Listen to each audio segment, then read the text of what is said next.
Hello guys, welcome back. This is Ingifacts and today we will discuss about operational amplifier, that is also called as op-amp.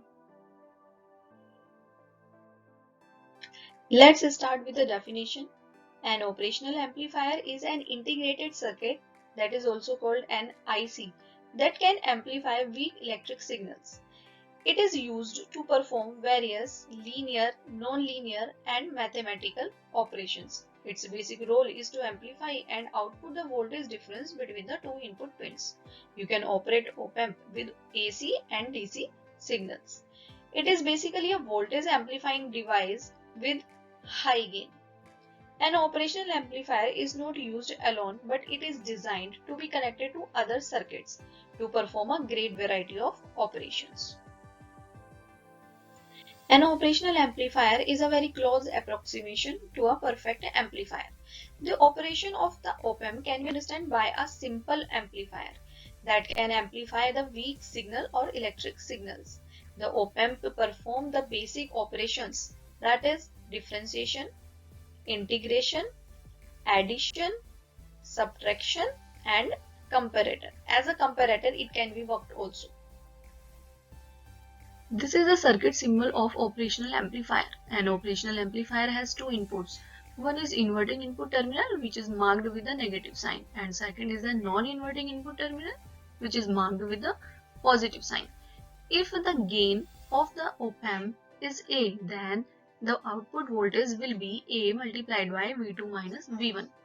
If the input will be applied to the inverting terminal and the non-inverting terminal will be grounded, then the output voltage will get A multiplied by minus V1 because V2 will be 0. Similarly, if the input is applied to the non-inverting terminal and the inverting terminal will be grounded, then the output voltage will be A multiplied by V2 because V1 will be 0. We can understand the pin diagram of an op-amp by using 741 IC op-amp. The 741 IC op-amp looks like a chip and it is a general purpose op-amp. The 741 IC op-amp diagram is here, which shows that it consists of 8 pins. The most important pins are pin 2, pin 3 and pin 6 because pin 2 and pin 3 represents the inverting and the non-inverting input terminals, where pin 6 represents the voltage output. The triangular diagram in the op-amp represents an op-amp integrated circuit. It consists total 8 pins.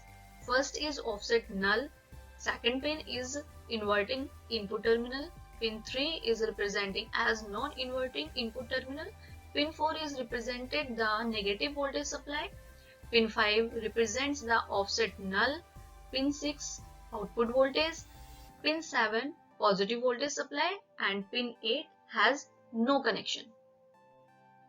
Here we will discuss about the non-inverting input terminal. The operational amplifier non-inverting input is marked by a positive sign on the circuit. It is found that a positive voltage is applied to the non-inverting input terminal will produce a positive swing at the output. If a changing waveform such as a sine wave is applied to the non-inverting input terminal, then it will appear in the same manner at the output. It has not been inverted.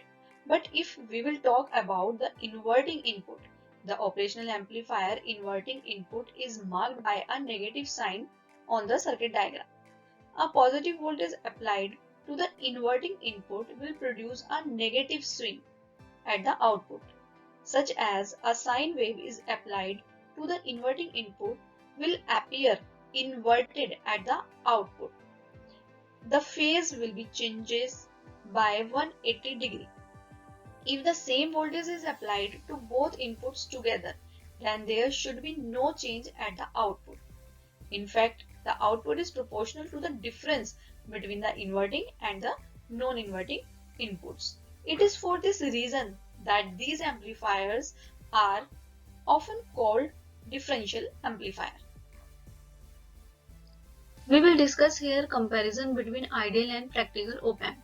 These are the parameters of op-amp. These are the symbols of parameters. These are the specification of ideal op-amp and these are the specification of practical op-amp. We will start with the ideal op-amp. An ideal op-amp has infinite voltage gain so that it can amplify input signals of any amplitude. Infinite input resistance so that almost any signal source can drive it and there is no loading of preceding stages. Zero output resistance so that output can drive an infinite number of other devices. Infinite bandwidth so that any frequency signal can be amplified without attenuation. Next is infinite common mode rejection ratio so that the output common mode noise voltage is also zero. Next is infinite slew rate so that output voltage changes occur simultaneously with input voltage changes. PSRR, input offset voltage, input offset current, input bias current are also zero. Now come to the practical op-amp. In a practical op-amp, voltage gain is not infinite but typically 10 to the power 5 to 10 to the power 8. So it is not able to amplify input signals smaller than 100 UV.